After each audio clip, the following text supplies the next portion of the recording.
Well, for my pick, I watch it once a year. And everybody hold on. You're never going to guess this choice. WrestleMania 2 takes place from 3 different locations. The great Hulk Hogan versus... It's WrestleMania 6.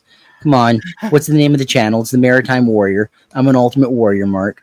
WrestleMania 6. Hogan versus Warrior. Title for title. Champion versus champion. It's the Ultimate Challenge. Remember seeing that guy at the North Pro show with the WrestleMania 6 jacket? Man, I want sick jacket. So nice. That's a really cool poster or whatever with like the lightning coming down.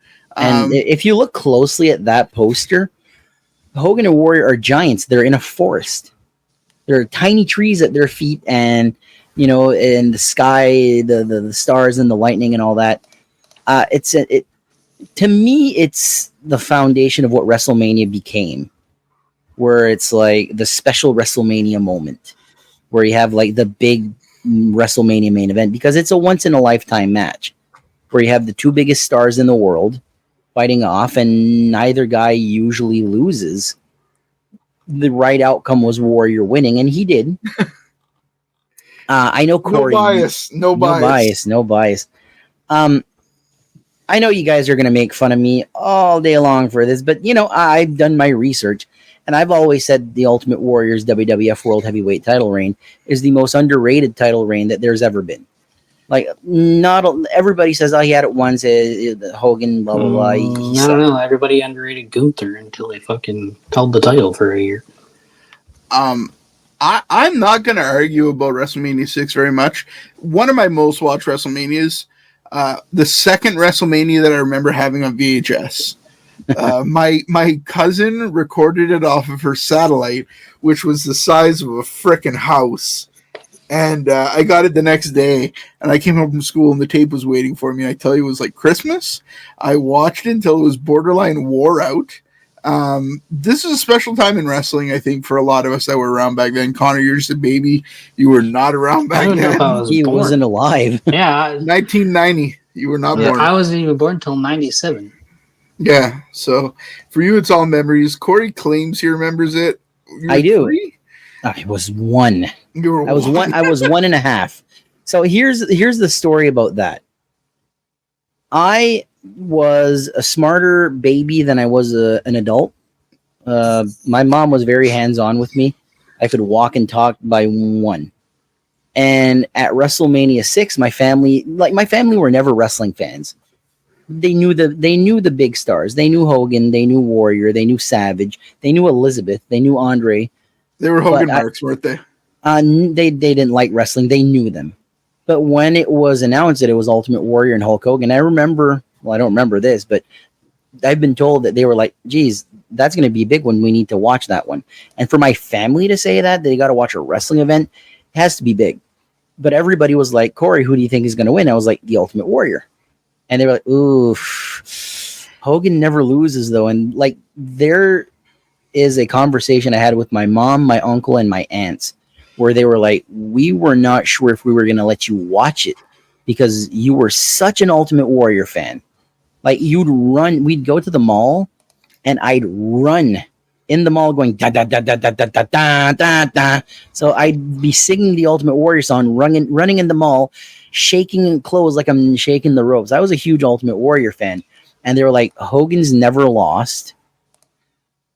Warriors is going to probably turn bad guy, and his heart's going to be crushed. So they tried to like smooth it over. Like, I think Hogan's probably going to win. And I was the only one. And I think this is why I have this memory, because I don't have a memory of the entire match. I remember the 3 count. I remember Warrior on the ropes with the belts.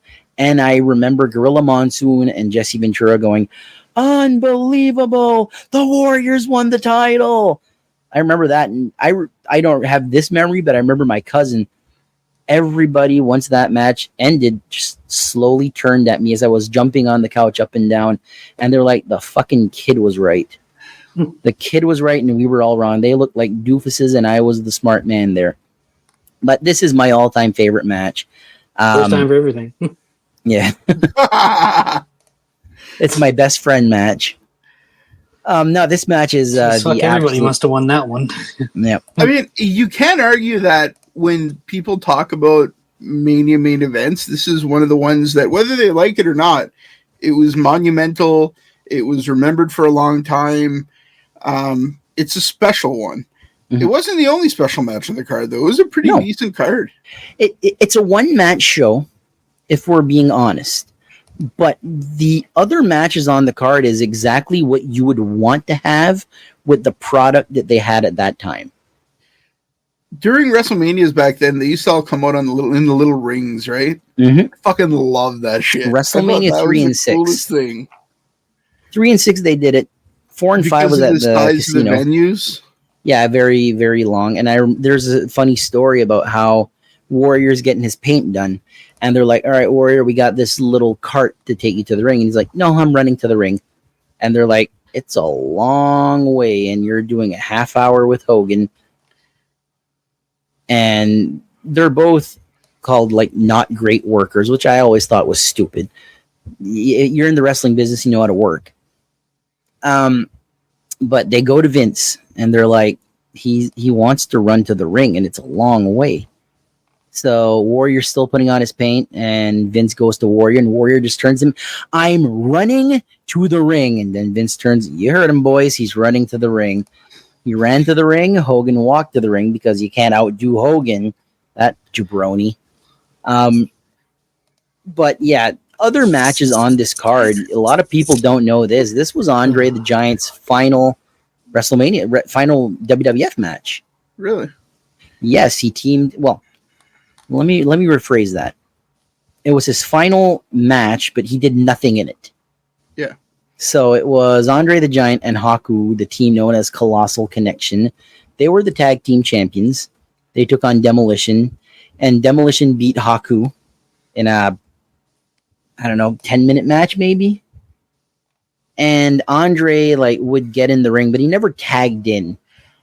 People don't realize Andre's banged up at this point, very bad. And the reason that he's in a tag team is because he can't do anything. His final really big run was with Jake the Snake the year prior. After that, it's tag teams. You look at SummerSlam, he's teaming up with the Twin Towers. Just Andre at this point is beat up. He would die in January of 1993. He continued wrestling the next few years. Like in 92, he's in All Japan Pro Wrestling, teaming up with Giant Baba. Now, Giant Baba is another guy that was pretty beat up, not as beat up as Andre, but Baba was doing the heavy lifting. Andre was an attraction. He was. He can do much now at this point. His back is shot. He never got the surgery for acromegaly, so his body kept growing. Andre, man, I only remember the tail end of Andre's time in WWF. Obviously, I was young, but yeah, he was always really intimidating to me. And I'd heard stories from my uncle about times when he was in the Maritimes. So Andre's a pretty cool story. To this day, still larger than life legend. He's almost like a mythical being that existed, but he's passed on. It's been so long. Well, even non-wrestling fans know who Andre is. Yeah, but he's been gone for so long that it's like, did he actually exist type of thing? Like, he's such a mythical creature now that he existed, but it's still one of those like, wow, it's like a movie character, because you watch the documentaries and all that, then you feel bad for the guy because he probably had a very terrible life, moving around and, his only, you go on the road and you can't fit in the showers. And I remember the stories of him having to go to the bathroom in his bathtub because he didn't fit on the toilets. Like stuff like that. You just feel for the guy. But also on that card, we got a haircut. The Genius got his haircut from the Brutus the Barber Beefcake after he defeated Mr. Perfect. Any memories of that, Corey? Yes and no. They came out with his huge clippers and then pulled out some tiny little scissors to trim it. Not super clear memories, but I remember it vaguely from back then. I remember watching it now. My other main one I remember was the two-faced Roddy Piper. Ooh, that was like an interesting time. Piper was a great character, one of the best. Not that night. Did you ever hear the story on what happened when he tried to take the paint off? No. So, if you guys don't know what a wrestling rib is, it's people pranking each other. Yep. Or wrestlers pranking each other. And they had a solution in this little bottle that took off paint. Arnold Skolin and Andre the Giant took that out and put water. So, as Roddy Piper tells the story, he's in Toronto in the shower with Rick Martel with toothbrushes trying to scrape this paint off. And it is not coming off. So, I guess he had bought his daughter a Mickey Mouse plushie. This huge Mickey Mouse plushie. And he's going through the airport and he's still painted half black. And he's been downing vodka the entire day because he's like miserable. He's painted half black. So he's drunk. And he goes up to where you go to get into the plane. And the stewardess is like, what do we do with the giant Mickey? And he goes, we'll give it a first class seat. So they put Mickey in first class. And Roddy Piper, you talked about the WrestleMania 18 card. So many wrestlers on this card are just no longer there. Like I think WrestleMania 6 has the record for the most mortality on the card. Yeah, I'll look through. There's quite a few. Yeah. Well, Connor is checking on that. Another first for the WWF that year was the mixed tag team match. Dusty Rhodes and Sapphire versus Macho King Randy Savage and Queen Sherry. And you want to talk about a long entrance. That Macho Man entrance. He was going 1 mile an hour with Pomp and Circumstances blaring in the background. There's a little throne in the little cart. And I guarantee you Savage said, put that there because it's going to take an eternity to get there and I want to sit down. Great look, though. Great look. In my opinion, the greatest king in WWF history is Macho King Randy Savage. That's the one king I remember as a kid. Not Harley Race, not Jerry Lawler, not Kurt Angle, not Owen Hart. Macho King Randy Savage was my guy. Yeah, I mean, talented wrestler. Man, some great matches. This one was okay. Not the greatest of his Mania matches for sure.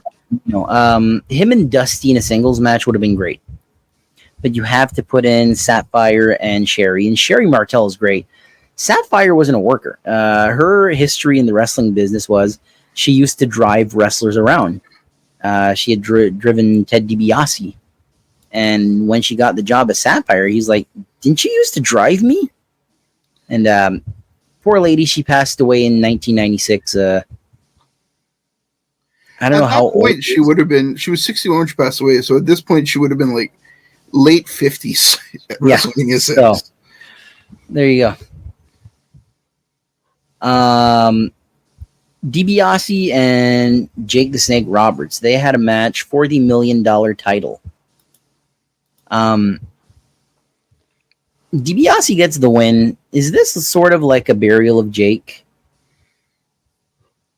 I mean, not really. DiBiase is a popular worker at the time. He's probably near the peak of his career.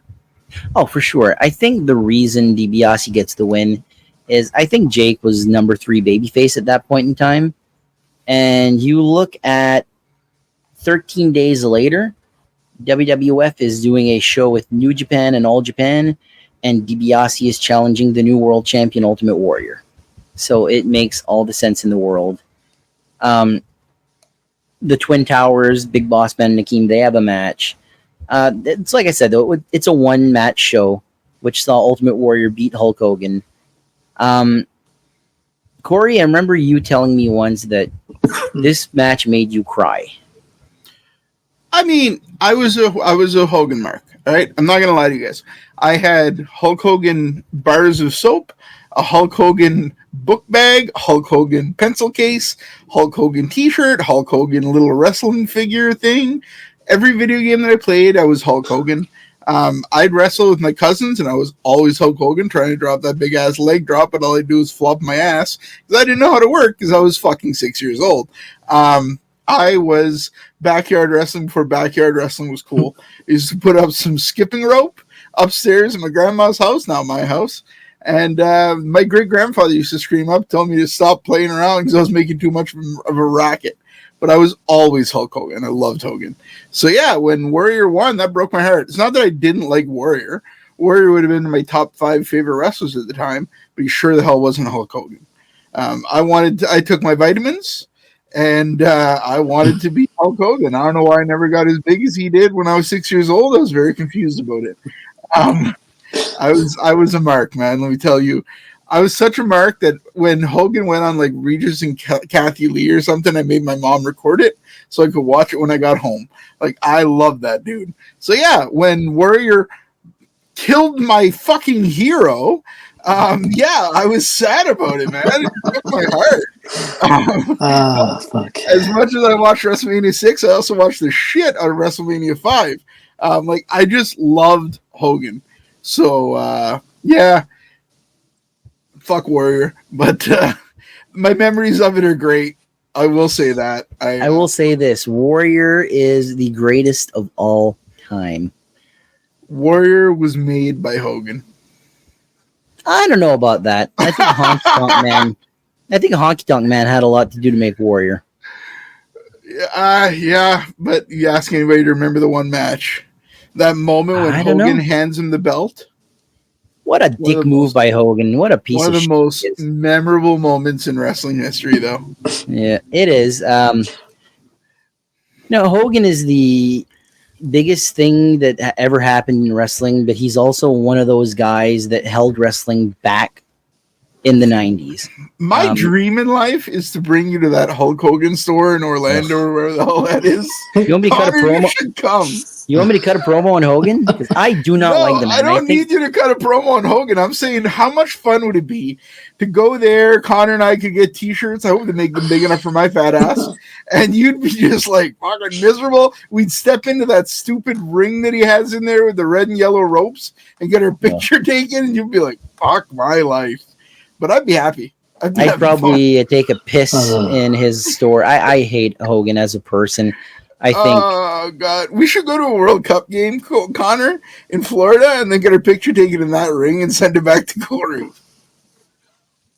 No, I think Hogan did more to destroy wrestling than he did to popularize it, because this time period. Okay, you look at what he did in WCW. I don't care who you are. They bring back the Ultimate Warrior in 1998 just so Hogan gets his win back. That's sick. And then he banged Bubba the Love Sponge's wife. We're not going to get into that. We're not going to get into that. We're going to keep the language PG here. Oh, sorry. You can say the bad words, but we're not going to go into that territory. Wait, so Hulk Hogan's not your best friend? He is not. He is far from it. We have found one person. We've finally found one. There you go. But any other WrestleMania memories you guys have that you just want to share quickly? I love WrestleMania 9 at Caesar's Palace. That was a cool one. If I have to pick my favorite wrestler, and it changes all the time, but one guy that has changes every week. One guy that has never left. There's so many, man. I don't know how people have one favorite wrestler. It's fucked. There's like a million of them. Yokozuna. I love Yokozuna. So, yeah. WrestleMania 9. For that WrestleMania, and if you're a Yokozuna fan, we just did the sumo episode, by the way. Here's the thing about Yokozuna. Another guy, him and Brett both got screwed by Hulk Hogan. WrestleMania 9 had the double doinks, too. They did that. I loved the double doinks. That was so cool. Did you ever hear the original idea for the ending of that match? They wanted to build a contraption on Matt Bourne's head. So Crush's finishing move was the head vice, where he'd squeeze the head. and they would have a device that would just the back of his head would explode, and just like brain matter would fly all over the place, and then it would blind crush, and that's how Doink would win.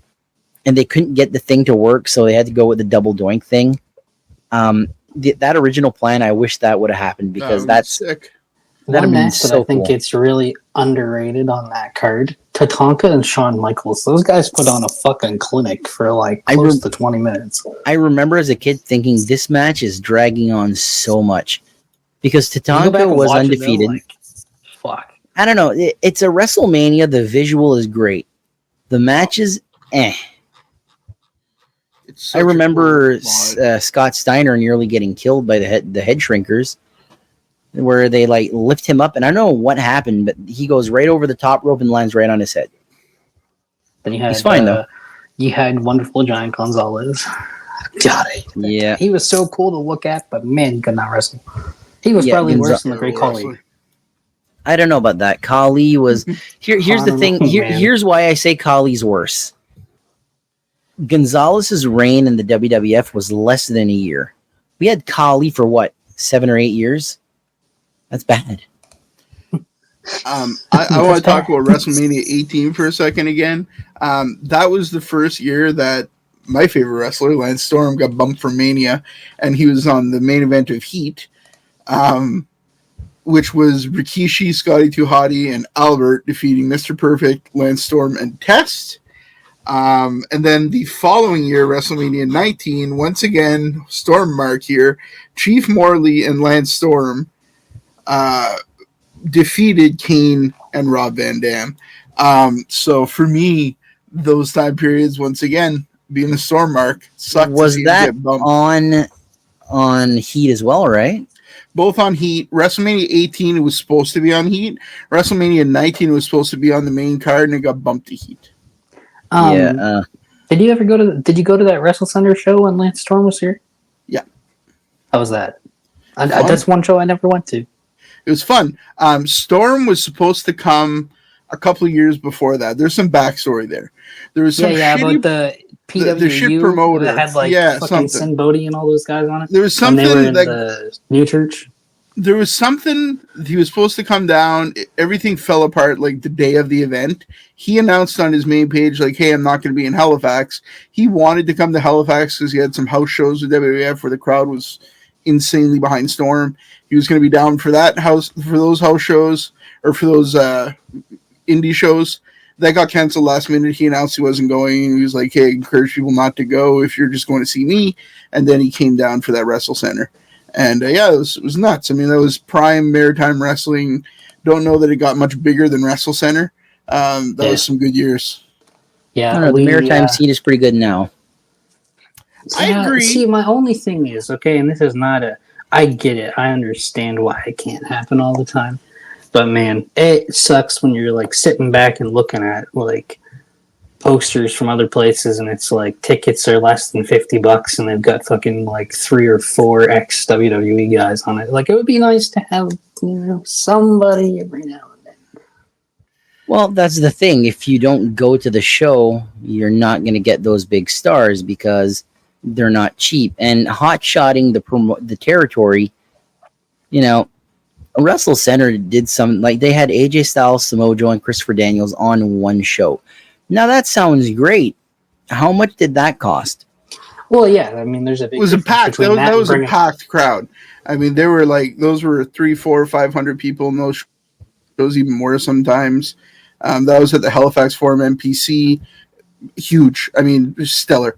Yeah, that was Maritime Wrestling. The Maritime Wrestling scene for Maritime wrestlers might be the best it's ever been right now. Yeah, right now. The Maritime Wrestling scenes with the shows that were being booked back then were insane. As a fan, it was a special time. Well, I think there's more talent right now in the Maritime. So yes. I only ever went to 2 Wrestle Center shows, and I wasn't a big fan of the fact that they hot shot it. I just mean that, we went from in Moncton. Like, I know Davey Boy was just here, but you go to so was Sin Bodhi. Yeah, but Sin's and been Mike here, Bailey. Sin's been here. Man. 5, 6 I'll months. give more credit to Mike Bailey coming. That was sick. That match was phenomenal. That dude's in the prime of his career. Yeah. But I mean, talk about fans too. Bigger venue would bring more fans. I agree. I do agree that UCW, that little time period where they were bringing in, crazy names every month or every other month. Eli Drake was here. Eli Drake was a champion. Who was booking back then? Marcus Burke. Yep.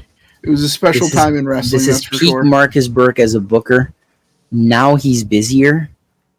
But back then when he had wrestling and only wrestling and he's booking UCW, I'm kicking myself that I wasn't going to these shows back then.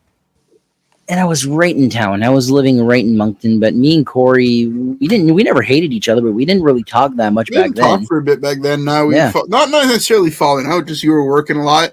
I just changed careers at that point, so I was focusing on my life as a PSW. Now I've, a few years later, I'm pretty established as a PSW. Yep. I'm working in a little bit of different field. I have a little bit more free time. We're hanging out again. You're working at a lobster shop. We have a couple podcasts. Life's great. We get joined by Mr. Connor Smith with his weird fucking mustache. I think we might be on that topic. I think maybe we're on that return back to what it was like. Maybe not the same as Wrestle Center, but Wrestle Center, there was a lot of bad with all the good. So hopefully this time I don't think we're going to all the good.